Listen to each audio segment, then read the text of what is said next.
1,00,000 சந்தாதாரர்களை அடைய எனக்கு உதவிய அனைத்து நல் உள்ளங்களுக்கும் சந்தாதாரர்களுக்கும் என்னுடைய பணிவான நமஸ்காரங்கள், என்னுடைய வாழ்த்துக்கள்.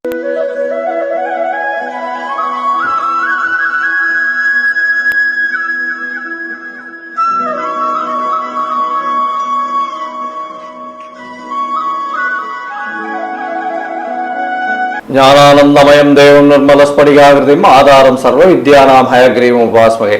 நேயர்கள் அனைவருக்கும் அஸ்ட்ரோ கே.எஸ். ஐயங்காரின் பணிவான நமஸ்காரங்கள். சக்தி ஜோதிட குழுவின் சார்பாக அடியேன் கே.எஸ். ஐயங்கார் ஐயா அரியர சர்மாவும் இப்போ சனி வக்ரம் பத்தி பார்க்க வந்திருக்கோம். பொதுவாகவே நாங்கள் வருட மாறுதல்கள், வருட பலன்கள், ஆங்கில வருட பலன்கள், மாத பலன்கள் மற்றும் கிரகங்களின் மாறுதல்கள், அதாவது வருட கிரகம்னு சொல்லக்கூடிய குரு, சனி மற்றும் ராகு கேதுவினுடைய மாறுதல்களை பற்றி வருஷா வருஷம் சொல்லிட்டு வந்துட்டு இருக்கோம். இந்த வருஷம் இப்போ சனி வக்ரம் எப்போ ஆரம்பிக்கிறது? சனி பகவான் உத்திரட்டாதி 3ஆம் பாதத்திலிருந்து அவர் வக்கரகதி ஆரம்பிக்கிறார். இந்த வக்கரகதி எண்ணிலிருந்து ஆரம்பிக்கிறது. இந்த வக்கரகதியினால் என்னென்ன செய்ய வேண்டும், வக்கரகதி வர்றதுனால எந்தெந்த ராசிக்காரர்களுக்குன்றத பலன்களை பார்க்கும்பொழுது பார்க்கலாம். எளிய பரிகாரங்கள், சனி பகவான் வக்கரம்னா என்ன, இந்த வக்கரம் ஏன் ரொம்ப முக்கியமான விஷயத்தை தொடுது அப்படின்றதையும், இந்த வக்கரத்தினால் எந்தெந்த ராசிக்காரர்களுக்கு நன்மை கிடைக்கும் அப்படின்றதையும், இந்த வக்கரத்தின் மூலியமாக கஷ்டப்படக்கூடிய ராசிக்காரர்கள் என்னென்ன எளிய பரிகாரம், அதாவது காயத்ரி மந்திரம், சனி காயத்ரி, இல்லைன்னா சனி பகவானுக்கு உண்டான ஸ்லோகம், என்னென்ன எளிய வழிபாடு செய்யலாம், எந்த தெய்வத்தை வணங்கலாம், என்னென்ன அதாவது பொருட்களை தானம் கொடுக்கலாம், யார் யாருக்கெல்லாம் ஏழைகளுக்கு எந்த வகையான ஹெல்ப் எல்லாம் பண்ணலாம் அப்படின்றத பற்றி நம்ம ஐயா கிட்ட கேட்போம். ஐயா நல்லா அருமையாக சொன்னீங்க. சனி வக்ரம், ஃபர்ஸ்ட் வக்ரம் அப்படின்னா என்ன, ரெட்ராகேஷன், அதை எதை வச்சு நாம இந்த ஜோதிட சாஸ்திரத்தில் நிர்ணயம் பண்றோம் அப்படின்னாக்க, சனி பகவான் நிற்கின்ற ராசியிலிருந்து அவருடைய தகப்பன் கிரகமான, ஆளும் கிரகமான, அனைத்து கிரகங்களுக்கும் ஒளி கொடுக்கும் கிரகமான சூரியன் 5ஆம் இடத்துக்கு வர்றது அப்படின்றது ரெட்ராகேஷன் ஆரம்பம், சனி வக்ர ஆரம்பம். அப்ப சனி வக்ர ஆரம்பம் அப்படின்னா எல்லாத்துக்குமே ஆரம்பம் அப்படின்னு ஒண்ணுண்டா முடிவுன்னு ஒண்ணு இருக்கணும்ல. அது எப்ப அப்படின்னு பார்த்தோம்னாக்க, சனி பகவான் நின்ற ராசியிலிருந்து சூரிய பகவான் 9ஆம் இடத்துக்கு வரக்கூடிய காலகட்டங்கள். அப்ப சனி பகவான் நின்ற ராசியிலிருந்து சூரியன் எப்ப வராரு அப்படின்னா, கர்க்கடகத்துல வரும்பொழுது சனிக்கு சூரியன் 5ஆம் இடத்துக்கு வராரு. அதுக்கு அடுத்தது 6ஆம் இடமான சிம்மத்துக்கு வராரு. அதுக்கு அடுத்து 7ஆம் இடமான கன்னிக்கு வராரு. அதுக்கு அடுத்தது 8ஆம் இடமான துலாத்துக்கு வராரு. அதுக்கு அடுத்தது 9ஆம் இடமான விருச்சிகத்துக்கு வராரு. அப்ப சூரிய பகவான் விருச்சிகத்திற்கு வரும்பொழுது சனி வக்ர நிவர்த்தி அப்படின்னு சொல்றோம். அப்ப சனி பின்னோக்கி செல்லக்கூடிய தன்மை, அதாவது ஒரு நட்சத்திர பாதம், ஒவ்வொரு நட்சத்திர பாதமும் பின்னி தருவாரு. சரி, இது மொத்தம் எத்தனை நாள் இருக்கு அப்படின்னு பார்த்தோம்னாக்க, 15/7/2026 30/11/2026 வரையிலும் சற்றேறக்குறைய 139 நாள். இந்த 139 நாளும் சனி பகவான் உத்திரட்டாதி 3, உத்திரட்டாதி 2, உத்திரட்டாதி 1 அவர் இருப்பது மீன ராசியிலேயே. ஆனா நம்ம பலன் சொல்ல போறது எப்படி அப்படின்னாக்க, ராசியில் இருக்கின்ற கிரகங்கள் அம்சத்தில் எங்கெங்க வராங்க அப்படின்னு வச்சுக்கிட்டு தான் பலன் சொல்லுவோம். அப்படி வரும்பொழுது 3ஆம் இடம் அப்படின்றத பொறுத்தளவுக்கு 2ஆம் இடம் உத்திரட்டாதி 3, உத்திரட்டாதி 2, உத்திரட்டாதி 1 அப்படின்னு வரும்பொழுது நவாம்சத்துல பொறுத்தளவுக்கு இங்கே இருந்து அப்படியே பேக்ல வரும் துலாம், கன்னி, அதுக்கு அடுத்தது பார்த்தா சிம்மம். இந்த 3 ராசியிலையும் நவாம்சத்தில் நின்ற கூடிய காலகட்டங்கள்ல எத்தனை நாள் நிக்கிறாங்க அப்படின்னு பார்த்தோம்னாக்க, 15/7 ஒரு 17 நாள், ஆகஸ்ட்ல ஒரு 31 நாள், செப்டம்பர்ல ஒரு 30 நாள், அதுக்கு அடுத்தது அக்டோபர்ல ஒரு 31 நாள், அதுக்கு அடுத்தது நவம்பர்ல ஒரு 20 நாள். சோ மொத்தத்துக்கு இந்த 139 நாள். அப்ப இதுல பலனடைய போற ராசிகள் அப்படின்னாக்க, நம்ம மேஜரா பலனடைய கூடியவங்க அஷ்டமத்து சனி. அஷ்டமத்து சனி சிம்ம ராசிக்காரங்களுக்கு. அப்ப சிம்ம ராசிக்காரங்களுக்கு அஷ்டமத்து சனி வந்தா உடல் ரீதியான தொந்தரவு, வண்டி வாகனங்கள்ல சின்ன சின்ன கண்டங்கள் ஏற்படும். அதுல இருந்து ரிலாக்ஸ் ஆகக்கூடிய காலகட்டம் அப்படின்றது இந்த 139 நாள். அதுக்கு அடுத்தது அர்த்தாசிரம சனி. அர்த்தாசிரம சனி யாருக்கு அப்படின்னா தனுர் ராசிக்காரங்களுக்கு. அஷ்டமம்னா 8, அர்த்தாசிரமம்னா 4. அப்ப இந்த தனுர் ராசிக்காரங்களுக்கு 15/7/2026 30/11/2026 வரையிலும் ரிலாக்ஸ். இத்தனை நாள் ஐசியூல இருந்தாங்க, ஜெனரல் வார்டில் வருவாங்க, திருப்பி அங்க போவாங்க, பட் ரிலாக்ஸ் டைம். அதுக்கு அடுத்தது பார்த்தா ஏழரை சனி. ஏழரை சனி அப்படின்றத பொறுத்தளவுக்கு 3 ராசிகளுக்கு இருக்கு. ஜென்மம் அப்படின்ற பொறுத்தளவுக்கு மீனம், விரயம் அப்படின்ற பொறுத்தளவு கும்பம், அதுக்கு அடுத்தது பாதம் அப்படின்றது மேஷம். அப்ப இந்த 3 ராசிக்காரங்க, தனுர் ராசிக்காரங்க, இதை தவிர சிம்ம ராசிக்காரங்களுக்கு ரிலாக்ஸ் ஆன டைம் அப்படின்றது இந்த 139 நாளும். அப்ப இந்த 139 நாள் அவர் இது வேலை செய்ய மாட்டாரா அப்படின்னா, கொடுக்கக்கூடிய கெடுபலன்களின் தன்மையை குறைப்பார். சாமி மாறிட்டாங்கன்னா உடனே நாங்க ஃப்ரீ ஆகிப்போமா? ஃப்ரீ கிடையாது, ரிலாக்ஸ். ரொம்ப நேரம் பயணம் பண்றோம், ஒரு இடத்துல ஹோட்டல்ல சாப்பிட்றோம், அது ரிலாக்ஸ் ஆகிறோம், அதுக்கப்புறம் புத்துணர்ச்சி பெறோம். அதே மாதிரி இப்ப இந்த 5 ராசிக்காரங்களுக்கும் அதிர்ஷ்டம் வரக்கூடிய நாட்கள், பிரச்சனையில இருந்து தப்பிக்கக்கூடிய நாட்கள். சரி, இதுல என்னென்ன இப்ப ஒரு பிரச்சனைன்னு வந்துருச்சு, அப்ப பரிகாரம்னு ஒண்ணு இருக்கும்ல அப்படின்னு பார்த்தாக்க, இந்த காலகட்டங்கள்ல நீங்க விநியோகிக்க வேண்டியது எள் தானம். அடுத்தது காகத்துக்கு சுடு சாதம். ஒரு சில பேர் மீந்து போன பழைய சாத்தை வைப்பாங்க, அந்த பாவம் பண்ணவே கூடாது, அது பண்ணக்கூடாது. அதுக்கு அடுத்தது இரும்பு தானம். இந்த கைகால் ஊனமுற்றவங்களுக்கு கைத்தடி மற்றும் இதை வாங்கி கொடுக்கிறது. அதே போல எண்ணெய் தானம். இருக்கக்கூடிய பிராமணர்களுக்கு, அந்தணர்களுக்கு, சிவாச்சாரியார்களுக்கு எண்ணெய் தானம். அதே போல கோயில்களுக்கு அந்த தேவிகளுக்கும் இவங்களுக்கும் காலையில அபிஷேகம் செய்யறதுக்கு நாட்டு செக்கு நல்லெண்ணெய் வாங்கி கொடுங்க, தானம் பண்ணுங்க. அதே போல அந்தணர்களுக்கு வேஷ்டி துண்டு வாங்கி கொடுங்க. அதுக்கு அடுத்தது பார்த்தோம் அப்படின்னாக்க, வணங்க வேண்டிய தெய்வங்கள் அப்படின்றது எம்பெருமான் விநாயகர். சனீஸ்வர பகவானுக்கு கட்டுப்படக்கூடியவர். சனீஸ்வர பகவான் யாருக்கு கட்டுப்படுவார் அப்படின்னா, எம்பெருமான் விநாயகருக்கும் எம்பெருமான் ஆஞ்சநேயருக்கும். இதை தவிர நரசிம்மருக்கும் சுதர்சனருக்கும், அதே போல கார்த்த வீரியன் அப்படின்ற சுவாமி இருக்காங்க, அவங்களுக்கு கட்டுப்படுவாங்க. அப்ப இவங்களுக்கு எல்லாம் இந்த காலகட்டங்கள்ல தானம் பண்ணும்போது இருக்கிறதுலயே ரொம்ப சிறந்த தானம் நிதானம். அதுக்கு அடுத்தது அன்னதானம். அப்ப இதே போல இந்த அன்னதானங்களும் ஒவ்வொரு சனிக்கிழமையும் நீங்க இருக்கிற இடத்துக்கு பக்கத்துல உள்ள இந்த கார்பரேஷன்ல வேலை பார்க்கிறவங்களுக்கு அன்னதானம் செய்யும் பொழுது, அதே போல அவங்களுக்கு காலுக்கு பாத அணி வாங்கி கொடுக்கும் பொழுது, கைத்தடி வாங்கி கொடுக்கும் போது வரக்கூடிய கெடுபலன்களின் தன்மையை குறைக்கக்கூடியது இந்த சனி வக்ரம். அப்ப இந்த 139 நாளும் இந்த 5 ராசிக்காரர்களும் ரிலாக்ஸா இருக்கலாமா? ரிலாக்ஸா இருக்கலாம். சரி, நம்ம இப்ப ஒவ்வொரு ராசிக்கும் என்னென்ன நற்பலன்கள், என்னென்ன கெடுபலன்களை இந்த சனி வக்ரம் உண்டான 139 நாள் கொடுக்குறாங்கன்னு பார்ப்போமா? ஐயா, அருமையா சொன்னீங்க. அதாவது சனி பகவான் வக்ர நிலை அடைகிறார். இப்போ இதற்கு ஒரு எளிய பரிகாரம்னு சொன்னீங்க.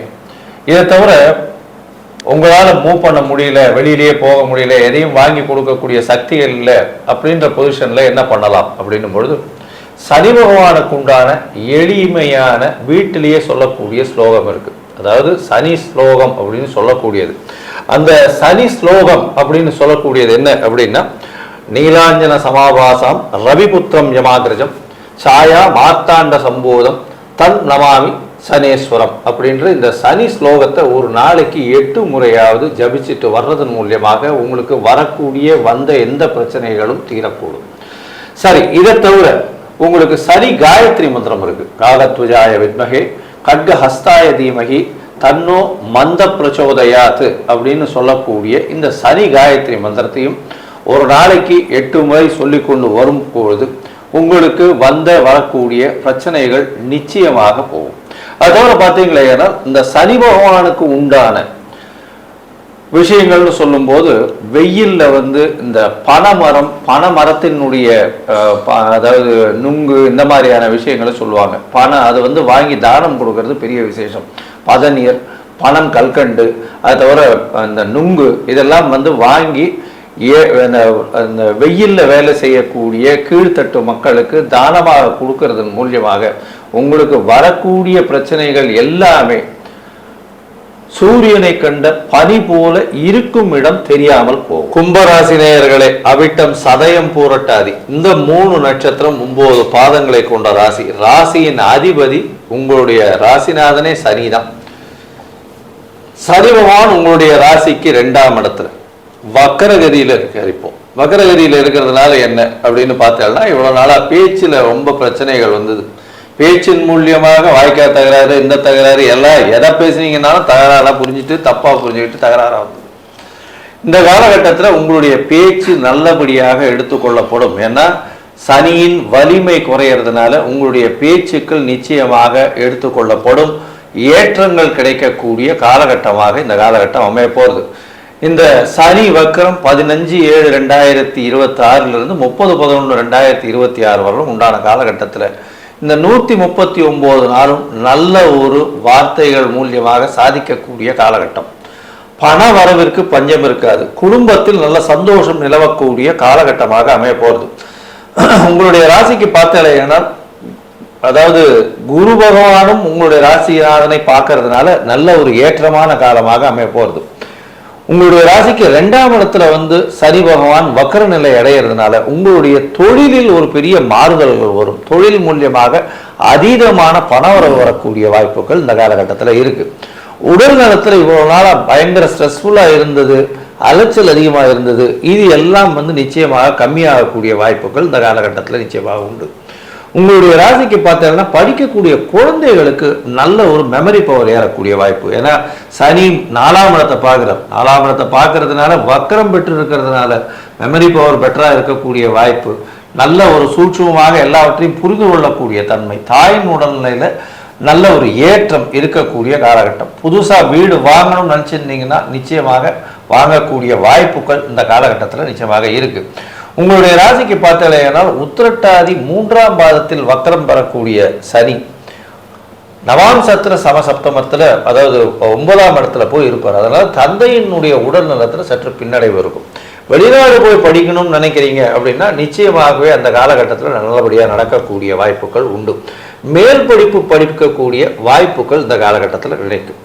சரி, இந்த சனி வக்கரத்துல உங்களுடைய ராசிக்கு 8ஆம் இடத்தை சனி பார்க்கிறார். அதை தவிர 11ஆம் இடத்தையும் சனி பார்க்கிறார், வக்கர சனி. இதனால உங்களுடைய உடல்நிலையும் உங்களுடைய தொழிலில் வரக்கூடிய லாபங்களும் எப்படி இருக்கும் அப்படின்றத பத்தி நம்ம ஐயா கிட்ட நல்லா அற்புதமா சொன்னீங்க. கும்பராசிக்காரங்களுக்கு பொறுத்தளவுக்கு சனி பகவான் 2ஆம் இடத்துல இருந்து தன்னுடைய 7ஆம் பார்வையாக உங்களுடைய ராசியுடைய 8ஆம் இடத்தை பார்க்கிறார். கடந்த காலகட்டங்களில் பொறுத்தளவுக்கு இந்த 2ஆம் இடத்துல உண்டான சனி பகவான் 8ஆம் பார்க்கும்போது என்ன இருக்கிற இடத்தை விட்டு வெளியூர், வெளிமாநிலம், வெளிநாடுகளுக்கு மறைந்து வாழக்கூடிய தன்மைகள் இருந்துச்சு. மறைந்து வாழ்றது அப்படின்னாக்க ஓடி ஒளிஞ்சு வாழ்றது கிடையாது. முன்னேற்றத்திற்காக, சுய முன்னேற்றத்திற்காக மறைந்து வாழக்கூடிய தன்மைகள் இருந்துச்சு. ஆனாலும் அங்கு பொருளாதார இழப்புகள் ஏற்பட்டு இருந்துச்சு. இப்ப சனி வக்கரமாய் பார்க்கறதுனால பொருளாதாரத்துல ஏற்றம் இருக்குமா? ஏற்றம் இருக்கும். அடுத்தது நம்பர் 2 பார்த்தோம் அப்படின்னாக்க நோய் நொடிகள்னால ப்ராப்ளங்கள் இருந்துச்சு. 8ஆம் இடம்ன்றது ஆயுள் ஸ்தானம் அப்படின்றது குறிக்கக்கூடியது. ஆயுள் காரகனான சனி பகவானே பார்க்கறதுனால உடல் நிலையில தொந்தரவுகள் இருந்துகிட்டு இருந்த காலகட்டங்கள் இருந்துச்சு. அந்த தொந்தரவுகள் அத்தனையும் 15/7/2026 30/11/2026 விலகக்கூடிய காலகட்டமா அப்படின்னா விலகக்கூடிய காலகட்டம். அதே போல சனி தன்னுடைய பார்வையான 10ஆம் பார்வையா உங்களுடைய ராசிக்கு 11ஆம் இடத்தை பார்க்கிறாரு. கடந்த காலகட்டங்களில் லாபத்துல முடக்கமும் சொணக்கமும் ஏற்பட்டு இருந்துச்சு. எங்க வீட்டுக்காரன் கச்சேரிக்கு போயிட்டு இருக்கான்ற மாதிரி இருந்துச்சு. இப்ப ரிலாக்ஸ் கிடைக்கக்கூடிய காலகட்டங்கள், லாபம் அதிகரிக்கக்கூடிய காலகட்டங்கள். லாபம் அதிகரிக்கக்கூடிய காலகட்டங்கள்னால உங்களுடைய ஜென்மத்துல உண்டான ராகுவும் இருக்கிறதுனால கொஞ்சம் உடல்நலத்துல தொந்தரவும் இருந்துட்டு இருந்துச்சு. அதை தவிர பார்த்தோம் அப்படின்னு சொன்னாக்க இப்ப தொழில்ல முடக்கம் சொணக்கம் விலகி புதிய புதிய ஏஜென்சி எடுக்கக்கூடிய வாய்ப்புகள் உண்டு. இன்டீரியர் டெக்கரேஷன் பண்ணக்கூடிய வாய்ப்புகள் உண்டு. வெளியூர், வெளிமாநிலம், வெளிநாடுகளுக்கு உங்களுடைய பொருளை ஏற்றுமதி பண்ணி டாலர்ல, திர்ஹாம்ல வியாபாரங்கள் பெருகக்கூடிய வாய்ப்புகள் உண்டு. லாபங்கள் அதிகரிக்கக்கூடிய வாய்ப்புகள் உண்டு. 11ஆம் இடத்தை சனி பகவான் 10ஆம் பார்வையா வக்ரம் பெற்ற பார்வையினால இந்த 139 நாளும் வெற்றி வெற்றி வெற்றி கொண்டு குவிக்கக்கூடிய காலகட்டங்கள் உண்டு. இருந்தாலும் சனி பகவான் வக்ரகதியில் இருக்கக்கூடியவரை உச்சம் பெற்ற குரு பார்க்கறதுனால, வக்ரகதியில் இருக்கிறதுனால இன்னும் மேலும் பலன்களை கூட்டுவாரு. இருந்தாலும் அன்னெசரி ஆர்குமெண்ட், அன்னெசரி டிபேட்டு, யாருக்கும் வாக்குறுதி கொடுக்கறது, யாருக்கும் ஜாமீன் ஜவாப் போடுறத தவிர்ப்பது சிறந்தது. ஏன்னு கேட்டீங்கன்னா ஒரு பூமி கிரியேட் பண்ணி நம்மளை சிக்கல்ல மாட்டி விடுவாரு. அதனால எச்சரிக்கையோடு இருந்தோம்னா பிரச்சனையை தவிர்க்கலாமா? பிரச்சனையை தவிர்க்கலாம். சரி, ஒரு சில கும்பராசி என்பவர்களுக்கு தசாநாதன், புத்திநாதன், அந்தரநாதன், சூட்சமநாதனால கிடைக்கக்கூடிய பலன்களுடைய தன்மை குறையும். அப்படின்னாக்க பண்ண வேண்டியது இந்த 15/7/2026 30/11/2026 வரக்கூடிய ஒவ்வொரு தேய்பிறை அஷ்டமி அன்று கால பைரவரை வணங்குறது ரொம்ப ரொம்ப ரொம்ப ரொம்ப ரொம்ப முக்கியமானது. அப்போ ஒவ்வொரு தேய்பிரை அஷ்டமியும் கால பைரவரை வணங்குங்க. இதை தவிர உங்க வீட்டை சுற்றி இருக்கின்ற நாய்களுக்கு உணவளிங்க. 2. அதுக்கு அடுத்தது 3வது அப்படின்றத பொறுத்தளவுக்கு வீட்டில் வரக்கூடிய காகங்களுக்கு சுடு சாதம் பண்ணுங்க. அதே போல இந்த கீழ்மட்ட தொழிலாளர்கள் கார்பரேஷன்ல வேலை பார்க்குறவங்களுக்கு பாதணி, அதுவும் லெதராலான பாதணி வாங்கி கொடுங்க. வீட்டில் உள்ள முதியோர்களுக்கு, அனாதை ஆசிரமில் உள்ள முதியோர்களுக்கு இரும்பு தடி வாங்கி கொடுக்க பாருங்க. அந்தணர்களுக்கு வேஷ்டியும் சட்டையும் வாங்கி கொடுங்க. இது எல்லாம் பண்ணினா ஒவ்வொரு பிரச்சனையா சூரியனை கண்ட பனி போல விலகும். இதெல்லாம் பண்றதுக்கு எனக்கு வாய்ப்பு குறைவு அப்படின்னு நினைக்கக்கூடிய அன்பர்கள், ஓம் காகத்வஜாய வித்மகி கட்க அஸ்தாய தீமகி தன்னோ மந்த பிரஜோதியாத் அப்படின்ற இந்த சனியுடைய காயத்திலே சொல்லிட்டு வந்தீங்கன்னாக்க வரக்கூடிய பிரச்சனை, வந்த பிரச்சனை அத்தனையும் விலகும். சரி, இந்த கும்பராசி அன்பர்களுக்கு சனி வக்ர காலமான 15/7/2026 30/11/2026 வரையிலும் கிடைக்கக்கூடிய நற்பலன்கள், கிடைக்கக்கூடிய கெடுபலன்கள் என்னன்றத கன்க்ளூஷனா நம்மளோட KS ஐயங்கார் அவங்க சொல்லுவாங்க. ஐயா, அற்புதமா சொன்னீங்க. கும்பத்தை பொறுத்தவரை இவ்வளவு நாளா பேச்சில பிரச்சனைகள் இருந்திருக்கும். அது எல்லாமே கடந்து போகக்கூடிய வாய்ப்புகள் நிச்சயமாக உண்டு. ஜாமீன் கையெழுத்து யாருக்கும் போட வேண்டாம், பொறுமையா இருக்கிறது நல்லது. உங்கள் பேச்சு நிச்சயமாக ஏற்றுக்கொள்ளப்படக்கூடிய வாய்ப்புகள் மிகவும் அதிகம். மறைந்த இடத்திலிருந்து செல்வங்கள் சேரக்கூடிய வாய்ப்பு, படிக்கக்கூடிய மாணவர்களுக்கு ஏற்றமான காலம், வெளிநாடு சென்று படிக்கக்கூடிய வாய்ப்பு நிச்சயமாக கிடைக்கும். தொழிலில் அபிவிருத்தி ஏற்படக்கூடிய வாய்ப்பு இருக்கும். உடல் நலத்தில் நல்ல ஒரு ஏற்றம் இருக்கக்கூடிய வாய்ப்புகள் இருக்கும். ராகு ராசியில் இருக்கிறதுனால அபரிமிதமான எண்ண அலைகள் ஓடும். அதனால எல்லாவற்றையும் சாதிக்க வேண்டும் என்ற ஒரு ஓட்டம் இருக்கும். பொறுமையாக நிதானமாக செயல்படுவதன் மூலமாக இந்த கும்பராசிக்காரர்கள் நிச்சயமாக வெற்றி பெறக்கூடிய வாய்ப்புகள் மிகவும் அதிகம். இந்த சனி வக்ர காலகட்டத்தில் கும்பராசிக்காரர்களுக்கு 90 விழுக்காடு மாற்றங்களும் ஏற்றங்களும் வந்து சேரும் அப்படின்னு இந்த சக்தி ஜோதிட குழு சொல்லுது. நன்றி, நமஸ்கார். Astro KS Iyengar YouTube channel பார்த்தமைக்கு நன்றிகள். மேலும் இது போன்ற ஆன்மீக ஜோதிஷ தகவல்கள் உங்களை வந்து அடைய astro KS Iyengar YouTube channel subscribe செய்யவும், பெல் ஐக்கானை மறக்காமல் அழுத்தவும். நன்றி, வணக்கம்.